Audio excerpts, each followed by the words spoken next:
Mama, this is for your own good, my son said. You're a burden. I sold Dad's company. Everything's already signed.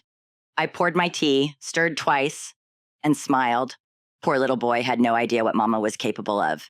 Hi, everyone. I'm so glad you're here to listen. Stay here with me through this whole story and let me know in the comments what city you're watching from. I'd love to see how far my stories travel.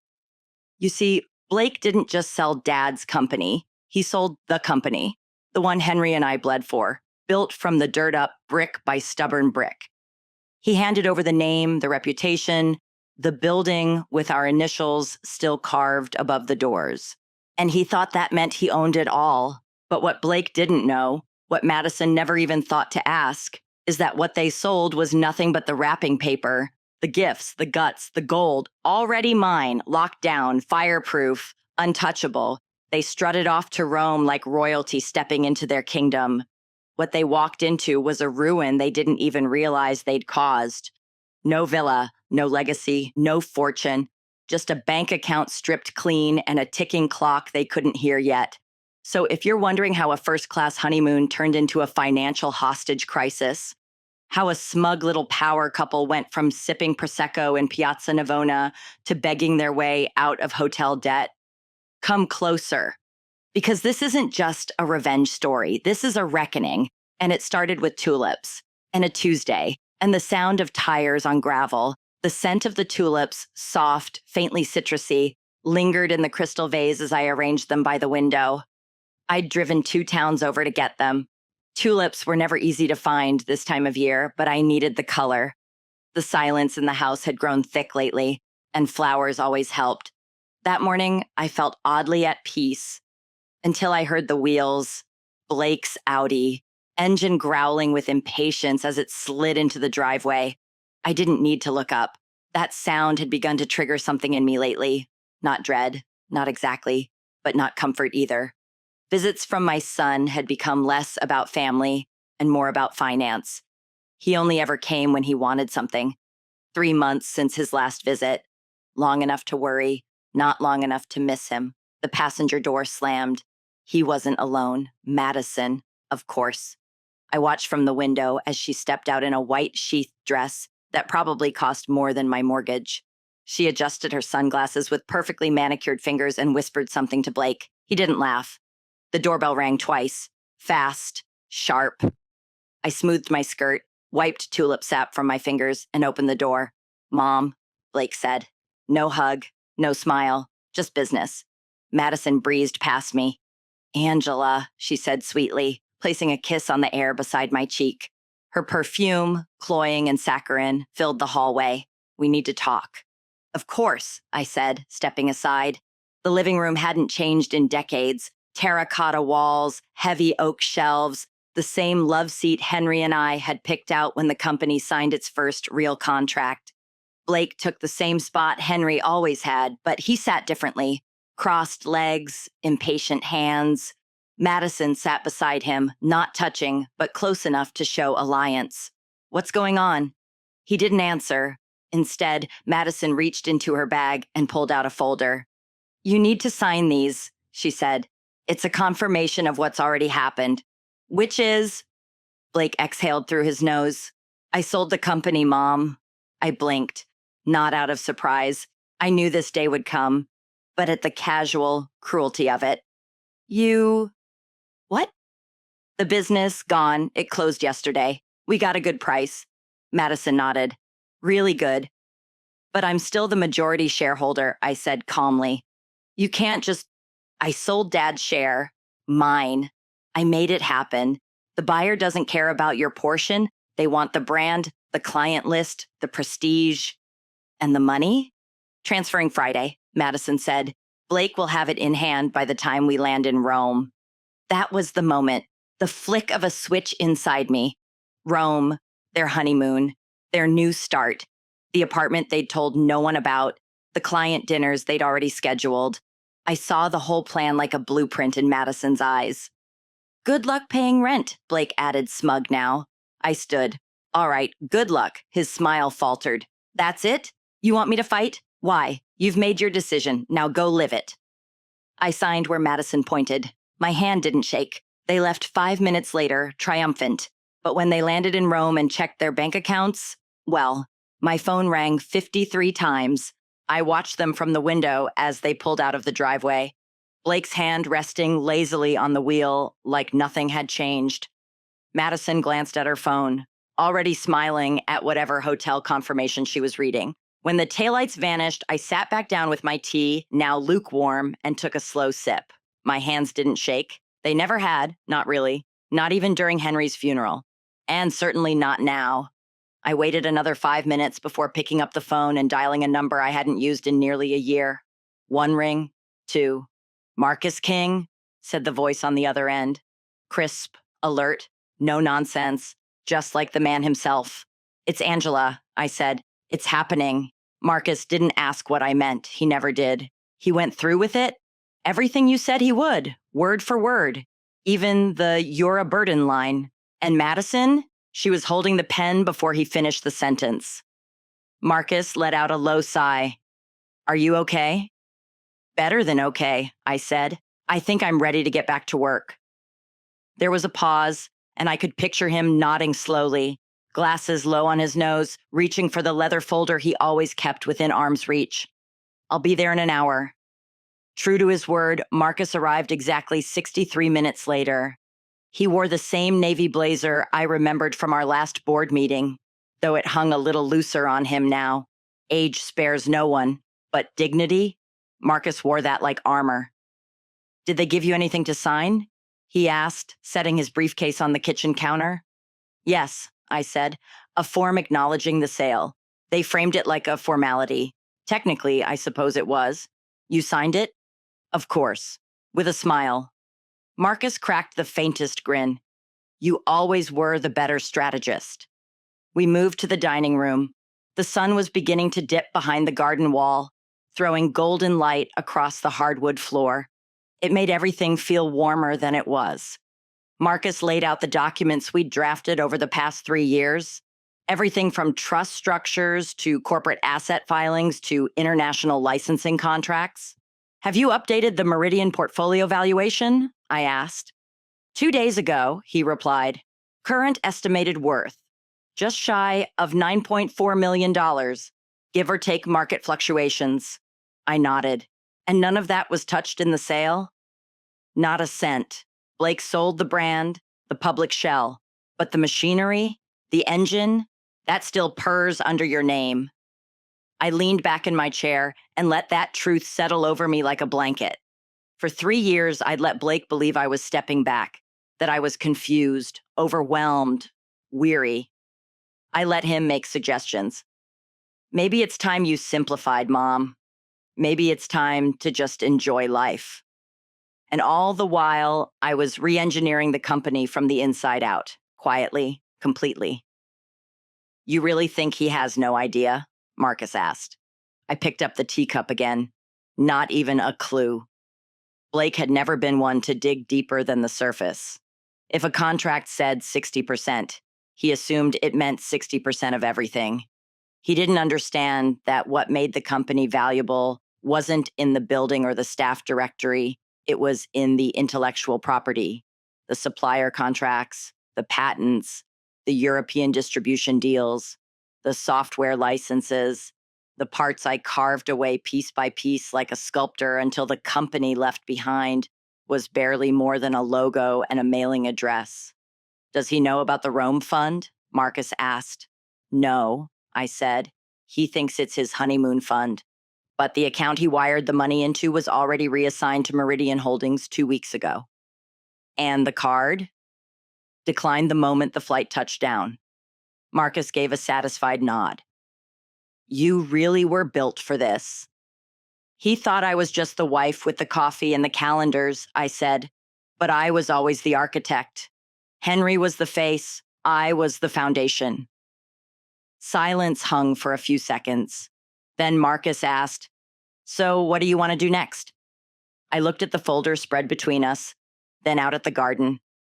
Henry's rose bushes were beginning to bloom again, late for the season, but beautiful nonetheless. "I think it's time we go on offense." Marcus arched an eyebrow. "Are you sure?" "They called me a burden," I said. They stole what they thought was my legacy and sold it to strangers. The only thing I'm unsure about is whether I should let them sleep in their hotel another night before the real panic sets in. Let them, Marcus said. One more night of pretending they won't hurt them. But after that, they'll know exactly who they were dealing with. I smiled again, genuinely this time. And for the first time in years, I felt like myself. The first call came at 8:03 a.m., Rome time. I let it ring. At 8:07, another. By the third attempt, I turned off the ringer completely and walked outside with my coffee. The garden was quiet, dewy from the morning mist, the tulips still closed tight. I sat on the bench Henry had built after his first heart scare and listened to the birds. I imagined Blake and Madison in their suite, 5 stars, Roman marble, and an overdraft warning flashing across their banking app. At 8:42, Marcus texted, "It started." Back inside, I placed my phone on the kitchen table and turned the ringer back on. Within seconds, it lit up again. I let it ring 6 times before I answered. "Mom?" Blake's voice was tight, sharp with forced calm. "There's a problem with the accounts. Something's wrong." "Oh?" I said, sipping my coffee. "What kind of problem?" "The money from the sale. It's not there. The transfer didn't go through. The account's empty." "That's odd. Did you call the bank?" "Of course I did." The crack in his voice widened. "They said the account was closed yesterday afternoon." "Closed? What the hell is going on?" "I wouldn't know, dear," I said sweetly. "Banking's not really my area of expertise, as you've reminded me many times." There was a rustling sound, and then Madison's voice surged in from the background, angry, clipped, blaming. "Tell her to call her lawyer now. This is fraud." Blake returned, his voice lower now, but vibrating with something I recognized. Fear. "Mom, I need you to call Marcus. There's clearly been a mistake with the paperwork. Something went wrong." "I'll call him when his office opens," I said. "It's barely past 2 a.m. here." "No," he snapped. "You don't understand. We're in Rome. Our credit cards aren't working. We tried to rent a car and they told us the payment declined. Even the hotel desk is asking for another form of payment." "Did you bring any cash?" I asked gently. Henry always said never travel without at least some euros. He said nothing, just a long, crackling silence. Then came the shift, the drop in temperature. "Angela, I'm going to ask you once more, and you need to listen carefully. Call Marcus. Find out where the money is." "Our money?" I asked, slowly, letting each syllable settle like dust. I wasn't aware we had joint accounts, Blake.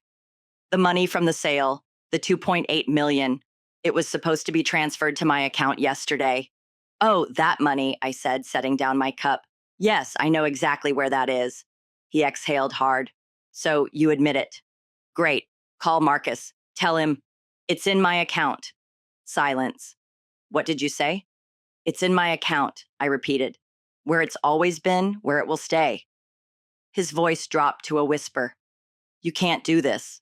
"But I already have." "I sold the company. I have the papers. You signed them." "You did sell the company. And yes, I did sign the papers. You sold 30% of Holloway and Pierce for 2.8 million. A decent price given how little of actual value you owned." I heard a thud, maybe a chair, maybe a suitcase, followed by Madison screeching in the background. "What is she talking about? What does she mean, 30%? Then her voice came through directly, breathless, furious. "Mrs. Holloway, this is Madison. I think there's been a huge misunderstanding." "Good morning, Madison. How's Rome?" "Never mind that. You're claiming ownership of assets that Blake inherited. That can't be right. I've seen the incorporation paperwork." "You've seen the paperwork Blake gave you. Did you happen to review the trust structures? The intellectual property assignments filed in Delaware? The offshore holdings repatriated under the Meridian umbrella?" Silence. "I didn't think so," I said. "You see, Madison, when you build something from scratch, you learn to protect it. Not the name, not the facade, but the parts that matter." Blake came back on the line. "You lied to me." "I didn't lie," I said. "I just let you believe the parts you wanted to believe. That's different." "You planned this," he said. "You planned all of this." I prepared for this. That's a distinction you'll come to understand. I let that hang for a second. I hoped you'd prove me wrong. I hoped you'd value family more than money. But the moment you called me a burden, that was the moment I stopped hoping and started watching. His breathing was audible now, shallow, unsteady. Mom, please, we can fix this. Just tell me what I have to do. I stood and walked toward the window where the light was creeping across the tiles. That depends. Are you asking how to get your money or how to earn back my trust? Both, he said. That's not how this works. Another silence, this one heavier. Then Madison again. You'll regret this. We'll sue you. This is elder abuse. With what money, darling? I asked. Which lawyer? The ones you can't pay because you're stranded in Europe? Blake's voice cracked back in. I'll call Dad's old business partners. They'll help us. The ones who were in contracts with a company you just sold out from under them? Those contracts are now null, and I've already reached out. They're negotiating new deals with me. There was a sound I'd never heard from my son before, something like a sob, but choked off midway. You think you're teaching me a lesson? I think life is, I said. I'm just giving you the syllabus. Then I hung up. The phone didn't stop ringing for hours. By noon, I had 17 missed calls, 5 text messages, and 1 email from Madison's personal Gmail account that began with, "We're desperate," and ended with, "How could you?" I poured myself a second cup of coffee. Marcus arrived just after lunch, briefcase in hand, expression unreadable. How bad was it? He asked. Desperate, I said, just like we predicted. Any threats? Oh, yes. Lawsuits, inheritance claims, elder abuse, Madison's full performance. Let them try, Marcus said. The structure's ironclad. I know, I said, but they don't. Not yet. We sat down in the living room, same seats as before. He handed me a manila folder. Here's everything they signed without reading. I took it without opening it. What now? Now, he said, we document everything. You're protected, but it never hurts to have more receipts. I nodded. And after that, he asked. After that, I smiled. We let them twist just a little longer. He laughed, brief and sharp. Angela, remind me never to cross you. Don't worry, I said. You're one of the few men who never underestimated me. It began in 1982, with nothing but a borrowed desk, a rusted file cabinet, and a baby on the way. Henry and I had just graduated. He was the charmer, the face. I was the numbers. While he pitched to clients, I built the books. While he made promises in polished Italian, I turned them into deliverables in spreadsheets. In the early years, I was always just a little off stage, his secretary on paper, his co-founder in truth. Henry insisted it was strategy. Let them underestimate you, he said. Then they'll never see you coming. He wasn't wrong. By the late 90s, Holloway and Pierce had grown from a small logistics firm into a boutique supply chain empire. Our real success, though, came when I pivoted our operations from domestic manufacturing to European contract deals. It was my idea to license our software tools and patent the forecasting algorithm. That algorithm became our crown jewel. It reduced waste by 18% and doubled our margins within 2 years. Blake never knew that part. He thought Dad handled strategy and I handled HR. I let him think that. When Henry's heart began failing, I stepped into more meetings. Still silent, still background. And when he passed, I shrank back deliberately, letting Blake step up. That was the first test. The second test came a month after the funeral. Blake took me to brunch. He smiled, squeezed my hand, and said, maybe I should think about stepping aside. I looked down at my eggs and said nothing. That night, I called Marcus. What do you want to protect? He asked. Everything, I said. So we started building the firewall, step by step. The name Holloway and Pierce remained on the masthead. That was what Blake inherited, what the lawyers let him see. But the real assets?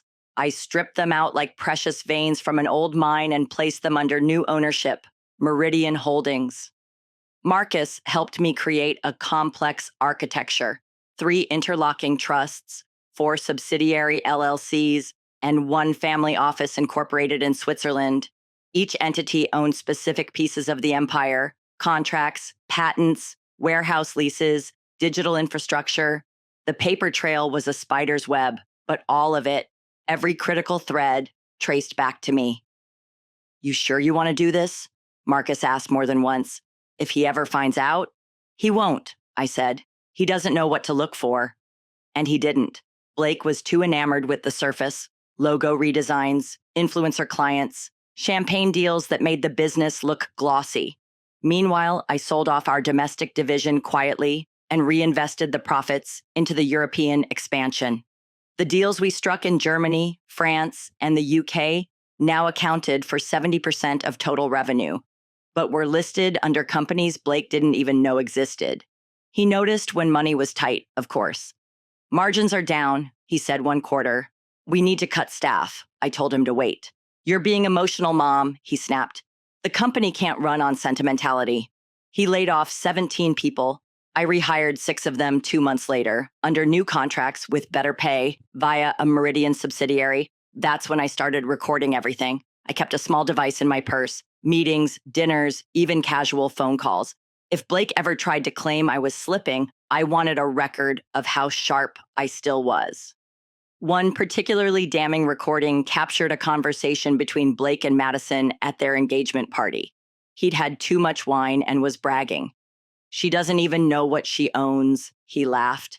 Mom thinks the company's worth maybe $3 million tops. We're going to sell it for 8, maybe more. She'll be so grateful she won't even ask questions. I listened to that clip 5 times. Then I emailed it to Marcus with the subject line, insurance. By the end of year 2, the firewall was complete. Meridian now held all real assets. Holloway and Pierce on paper still had clients, staff, and a brand, but its structure was hollow. The only thing left of value was our name. Wouldn't this be easier if you just told him the truth? Marcus once asked. No, I said, because this isn't just about the company. It's about Blake needing to believe I'm small, fragile. The second I challenge that, I lose my leverage. But you're his mother. I know, I said, and he treats me like a pawn. That's what I'm correcting. So when he sat in my living room with that folder, telling me he'd sold the company, I knew what he was really saying. He wasn't just selling the company, he was writing my obituary, telling me I was done, outside, finished. He believed that paper made it true. He believed the signature gave him power, and I let him. Now that he was in Rome, panicking over vanishing funds and maxed out cards, the truth was finally arriving. The sale had gone through, yes. But what he sold was a name without substance, a building without equity, a brand with no engine. And the engine, still purring, still mine. Marcus sat with me that evening and reviewed the final documents. The last piece had clicked into place 2 days before Blake showed up. A licensing agreement with a Japanese distributor that doubled our Q2 forecast. Blake would never see a cent of it. He'd signed it away without knowing it existed. You ever going to tell him the full story? Marcus asked. I might, I said, if he earns it. I was in the kitchen slicing a pear when the 23rd call came through. I let it go to voicemail like the others. Then I turned the ringer on just in time for call 24. Mom, Blake's voice burst through, ragged, desperate. Please, just talk to me for a second. I said nothing. We're stuck. I mean it. The hotel won't let us charge anything.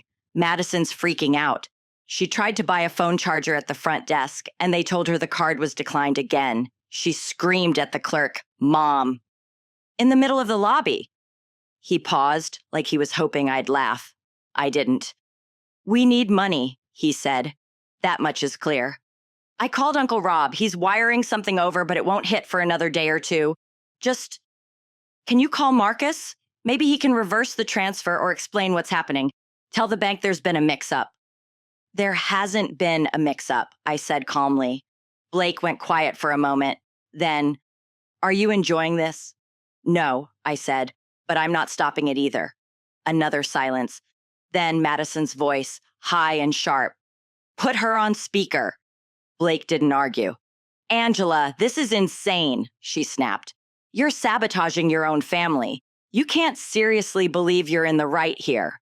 You forged ahead without understanding what you were dealing with, I said. And now you're uncomfortable. That's not sabotage, that's gravity. I didn't forge anything, she shrieked.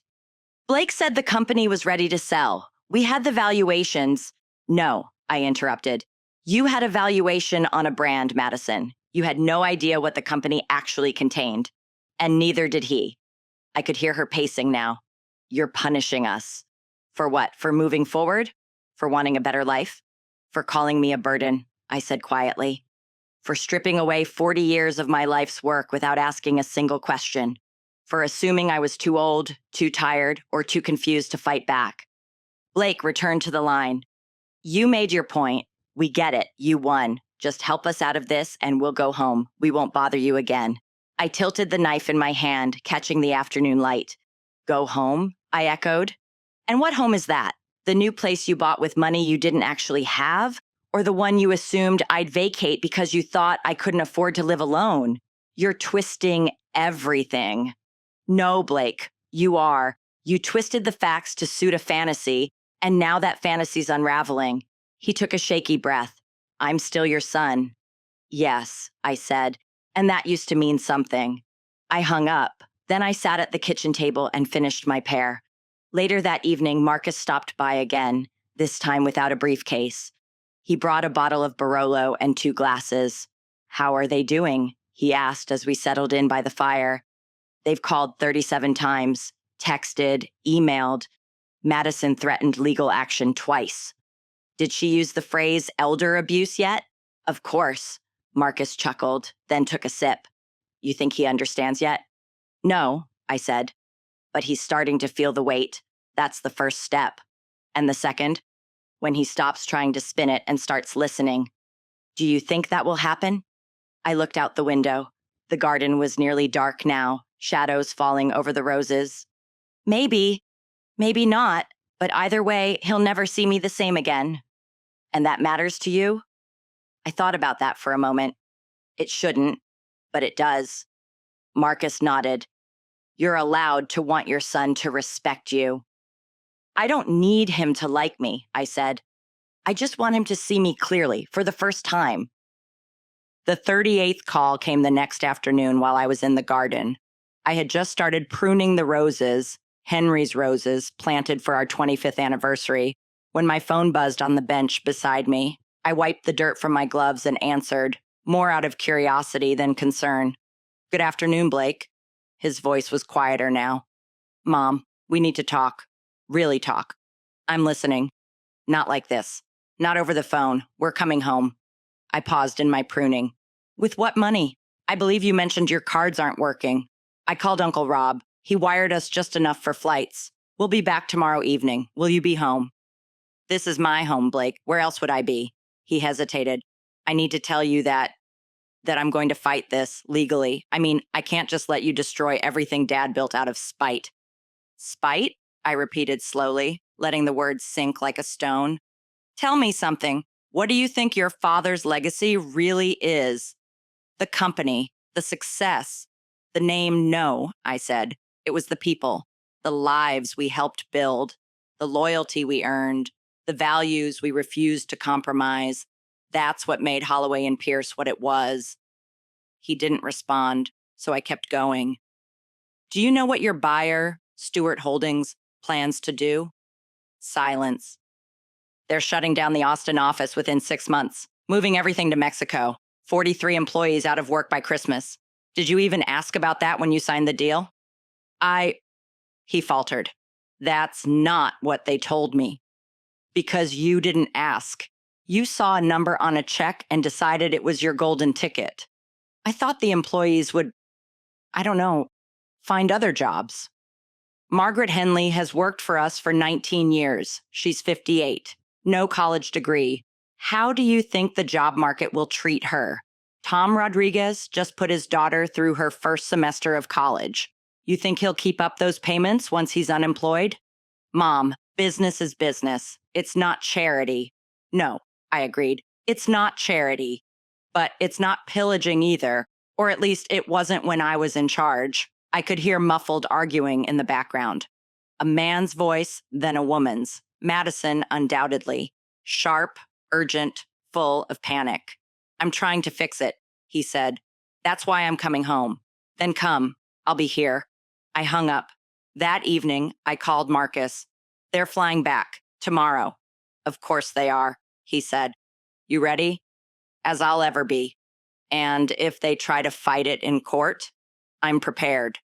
You're sure? Marcus asked. There's no coming back from this. I lost my son the day he called me a burden, I said quietly. Everything since then has just been me deciding how I want to be treated going forward. I spent the rest of the evening walking the house. The living room still held echoes of late nights and contract celebrations. The kitchen carried the ghost of every quiet breakfast Henry and I had ever shared. This house wasn't a prison. It wasn't a burden. It was my home.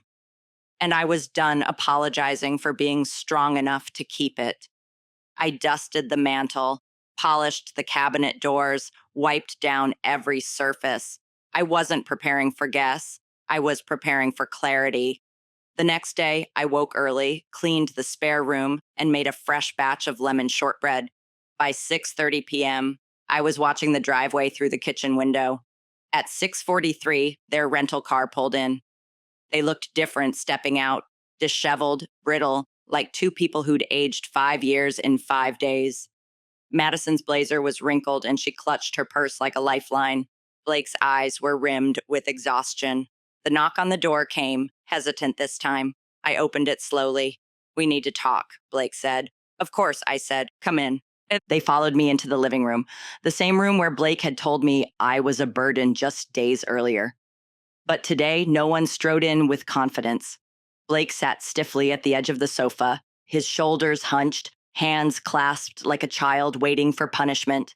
Madison hovered beside him, glancing around as if searching for valuables she might claim in a settlement. I've brought my lawyer, Blake said after a long silence. He'll be arriving tomorrow morning. We're going to contest the trust. I sat in my armchair and crossed my legs. You're within your rights, though I should mention, legal challenges to properly structured trusts rarely go anywhere, especially ones with a 30-year paper trail. Madison's composure cracked. You can't do this, Angela. We had plans. We bought a house. I quit my job at the clinic because Blake said we'd be set for life. You quit your job? I raised an eyebrow. That was optimistic. The down payment is due next week, Blake added, quieter now. It's a problem. Poor financial planning often is, I said evenly. He stood suddenly and began pacing. Stop playing games. You know exactly what you've done. You robbed us of our future. Have I? I reached down beside the armchair and retrieved a manila folder. Let's walk through what exactly you were robbed of. I placed the documents on the coffee table. Blake and Madison leaned forward, reading with nervous eyes. This is your father's will, I said, pointing. As you can see, he left you his share of Holloway and Pierce, which was 60% of the company as it existed on the date of his death. That included the name, the domestic contracts, and the Austin office lease. Blake frowned.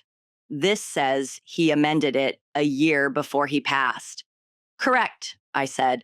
That's when he formally acknowledged that the most valuable assets, international contracts, patents, real estate, were already transferred to Meridian Holdings, an entity he had no legal claim to, because those assets were mine. Madison grabbed the page, scanning it. But Henry wouldn't have done that. He wouldn't just sign everything away. He didn't, I said. He acknowledged reality. He didn't own those things. I did. Because I built them. He simply confirmed that in writing. Blake looked stunned. You planned this the entire time. I protected what I built, I said. That's not plotting. That's survival. He dropped the page and walked to the window. You let me believe I was inheriting an empire. You were inheriting the shell of one, I said. The facade. You assumed the value without ever asking where it came from. You set me up to fail, he said, turning back around. No, I said. You set yourself up by refusing to see me clearly. You thought I was fragile, replaceable. You treated me like the help, so I stopped helping. He stared at me, eyes hollow. I trusted you. No, Blake. You trusted that I was too weak to stop you. Then I pulled out my phone. Do you remember last December? Your housewarming party? You and Madison were in the kitchen while I was supposedly in the bathroom. Blake froze. What are you? I hit play. His voice filled the room, crackling from the tiny speaker. Mom doesn't have a clue what she's sitting on, the recording began. She thinks the company is worth maybe $3 million, tops. Once I convince her to sign, we'll have more than enough for the house in Westlake and a few investment properties. Madison's face drained of color. You told me she'd agreed to the sale, she said. You said she was senile, that her doctors were concerned about early dementia. Blake looked like he'd been slapped. You absolutely did, Madison snapped. You said we needed to act fast before she made mistakes. I cleared my throat. Just for the record, my last cognitive assessment was flawless. No decline whatsoever. Would you like the paperwork? Madison shook her head slowly. You lied to me. Blake looked between us, then finally sank onto the couch. You've been recording us? I've been protecting myself, I said, which I learned to do after a lifetime of being underestimated. I pulled out a second recording. This one was from a conversation between Blake and Henry 6 months before his passing. In it, Blake gently suggested that perhaps I was slipping. Maybe it was time to move me into an advisory role. Then came Henry's voice, clear, firm, unshakable.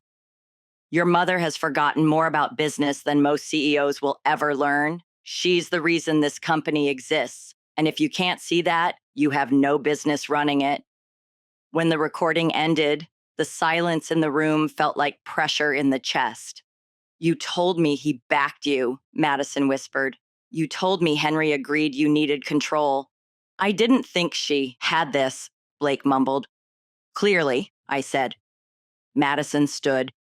I'm not staying here. Blake, fix this or I'm gone. He didn't move, just watched her walk toward the door. She turned at the threshold. I didn't marry someone who would lose millions by being outmaneuvered by his own mother. The door slammed behind her. Blake looked at me, broken, angry, confused. What do you want from me? I met his eyes. I want you to decide whether you love me or whether you just loved what you thought I could give you, because one of those relationships has a future and one doesn't. He swallowed hard, didn't answer. 20 minutes later, my phone rang, Blake's name on the screen. Mom, he said, I need a place to stay tonight. Madison's locked me out of the hotel. The spare room's available, I said. It's $50 a night and you'll need to help with housework. There was a beat. 50? I'm sure you'll figure something out. That's what adults do. You're really going to make me homeless? No, I said. I'm going to let you experience what independence feels like. Isn't that what you wanted? To be free of your burden? His voice was quiet. I'm your son. Yes, I said, and it's time you learned what that actually means. 6 months later, I was pouring 2 cups of coffee instead of 1. The kitchen, once echoing with silence, now hummed with the soft rhythm of morning. Blake appeared in the doorway, hair damp, jeans, and a plain button-down in place of designer suits. He looked younger somehow, not in years, but in weight, the kind that finally lifted when you stopped pretending. Morning, Mom. Morning, I replied, handing him his cup, black, the way he now preferred it. No more artisanal creamers, no imported beans, just coffee, earned and appreciated. I reviewed the quarterly reports last night, he said, taking a seat at the table. The German partnership's beating projections, 18% over. I nodded. And Tokyo? Contracts should be finalized by the end of the month. Your instincts about the market timing were dead on. 6 months ago, Blake would have bristled at those words coming from me. Now he said them with something approaching pride. He'd stopped pretending to know more than he did, and in doing so, he'd finally started learning. It hadn't been easy. The first few weeks in the house had been rough. He'd sulked, grumbled about chores, balked at the rent, which I demanded in cash up front. He vacuumed with a scowl and folded laundry like it was beneath him, but he did it. And when I handed him a mop, I didn't sugarcoat it. "You want back into the company?" I said. "You start at the bottom. No favors, no shortcuts." He'd gritted his teeth and nodded. No drinking, no guests, no late nights. He went to sleep early, got up with the sun, and read every document I gave him. I had him review supplier contracts, audit warehouse inventories, and sit silently through Zoom calls just to observe. I didn't explain everything. I let him take notes, let him ask questions afterward. At first, the questions were shallow, about formats, expenses, logistics, but eventually they sharpened. By month 3, I let him take a call with a minor distributor. He held his ground, negotiated fair terms, and secured a 3-year renewal. By month 4, he was building a presentation for a regional pitch deck.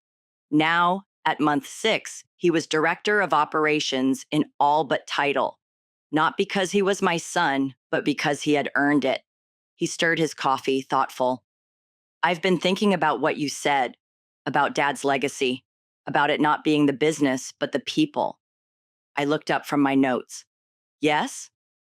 "I never saw that. I thought it was about the name, the brand, but it was the relationships, the families we supported, the lives that depended on us." I said nothing, let him keep going. "I've been reading through the employee files, notes Dad left, reviews, letters of recommendation, and I realized he knew them, not just their job titles. He knew Margaret's dog had surgery. He knew Tom's daughter played cello." I smiled. "He did, and so did I. So should you." Blake nodded. "I'm trying. You're succeeding." We finished breakfast in quiet understanding. Later that afternoon, we had a meeting with the Henderson Group, a notoriously difficult client I'd been courting for over a year. I told Blake to sit in, but not lead. "Listen first," I said. "Speak when it adds value." He did exactly that, asked smart, concise questions, listened actively, took notes. When they asked about succession planning, I gestured to him. "This is Blake Holloway," I said. "He's been with the company 6 months now, and he's just getting started." After the meeting, as we debriefed in the conference room, he looked at me with something I hadn't seen since he was a boy: admiration. "You think they'll sign?" he asked. "I do," I said, "and your presence helped." He looked down, fiddling with his pen. "Can I ask you something?" "Of course." "When you set up the trusts, when you moved everything out of Holloway and Pierce, did you know it would lead to this? Me working for you?" I took a moment. "I hoped it would," I admitted, "but I was prepared for the possibility you'd walk away forever. And if I had, then I'd have run the company until I couldn't anymore and sold it to someone who'd take care of the employees." He nodded slowly. "You would have let me go." I had to be willing to, because protecting what we built meant more than preserving your illusion of control. He looked me in the eye. "I'm sorry I made you choose." "You didn't make me choose," I said. "You made your choice. I just made sure it had consequences." He didn't argue. As we packed up to leave, he paused by the door. "Mom?" "Yes?" "Thanks for not giving up on me." I smiled. "That's what mothers do. We love you enough to let you fall, and we love you enough to make sure you learn how to get back up." The call came just after 10 on a Thursday morning. I was reviewing contract terms in the home office when my phone buzzed. Unknown number. I let it ring twice before answering. "Hello?" "Angela," said a voice I hadn't heard in half a year. "It's Madison." I sat back in my chair, surprised but not startled. "I wondered when you'd reach out." "I hope I'm not intruding," she said quickly. I've been meaning to call." "Go on," I said. "I wanted to apologize," she began, her voice tighter than I remembered. "For everything, for the way I spoke to you, for what I pushed Blake into doing. I was wrong." There was sincerity in her tone, thin but real. "What changed your mind?" I asked. "Life," she said. "After I left Blake, I moved back in with my parents in Fort Worth. I thought I'd find another hospital job right away. Turns out the world's not as eager for middle management nurses with luxury habits and no humility. I let her talk. I've been temping, living off savings, relearning what it means to work. It's humbling. I imagine so. And I've had time to think, she continued, about how I behaved, about how entitled I sounded. You didn't deserve any of that. I treated you like an obstacle when you were the only adult in the room. That's true, I said, not unkindly. She paused. I also wanted to let you know I'm filing for divorce. I'm not asking for anything. I just want a clean break. I don't deserve more than that. I leaned forward. And Blake? Does he know?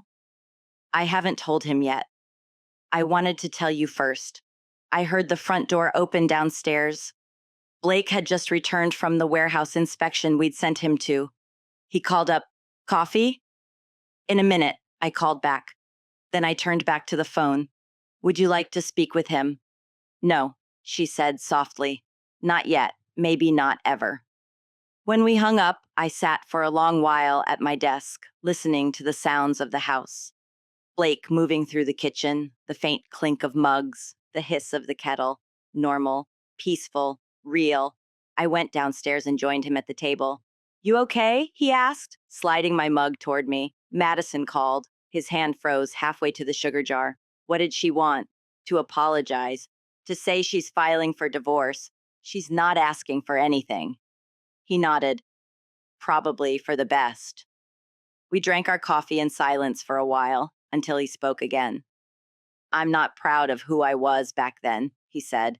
"When I came here, I thought I'd stay for a few weeks, manipulate you, get back what I thought was mine. And now I realize none of it was mine to begin with." That afternoon, we finalized a new agreement with a supplier in Munich. Blake took the lead on the call. He didn't boast, he didn't flinch. He stayed calm, focused, respectful. When the contract terms came through, they were better than I'd expected. "You did well," I said afterward. "Thanks," he said, trying not to show how much it meant. Later that evening, we reviewed some old files together, documents from 20 years ago, emails between Henry and me, scanned letters from our first clients. "Did Dad really believe you were the brains behind it all?" he asked. "He knew," I said. "He didn't always say it, but he knew." "And you were okay with that?" "For a time. I thought it was what everyone needed me to be, quiet, supportive, behind the curtain, until I realized no one was ever going to open that curtain unless I tore it down myself." Blake looked at me. "I'm glad you did." "So am I." He hesitated, then said, "You know, I used to think being a man meant never asking for help. That strength was about control, power, winning. And now? Now I think strength is about accountability, about owning your mistakes and doing better. That's what you've taught me." The next morning, we received confirmation that the Henderson deal had closed. It was one of the biggest contracts in the company's history. We celebrated with takeout and a walk around the block. No champagne, no headlines, just peace. At the end of the week, I updated our internal records. Blake Holloway, Director of Operations, confirmed. It felt right. He wasn't entitled to it. He earned it. Not because he was my son, but because he showed up every day, humble, willing. That night, I walked through the house as I often did before bed. The living room still had Henry's chair by the window. The kitchen still smelled faintly of lemon and coffee. The photos in the hallway told the story of a family that had built something real and lost it and earned it back. At the end of the hall, I stopped in front of the photo of Blake as a boy. He must have been 7, grinning, gap-toothed, holding a soccer trophy with both hands. For years, I'd looked at that picture and wondered where that version of him had gone. Now, for the first time in decades, I saw a glimpse of him again, maybe a little older, maybe a little bruised, but finally, real. As I turned off the lights and headed to bed, I realized something. This was what victory looked like. Not a courtroom win, not a check with zeros, not a company takeover or a legal triumph. Victory was this quiet house, this earned respect, this new beginning, and the son who'd finally, truly come home. Now I'm curious about you. What would you have done in my place? Have you ever gone through something like this? Let me know in the comments. And while you're here, I've left 2 of my other stories on screen. I promise they'll surprise you. Thanks for watching all the way to the end.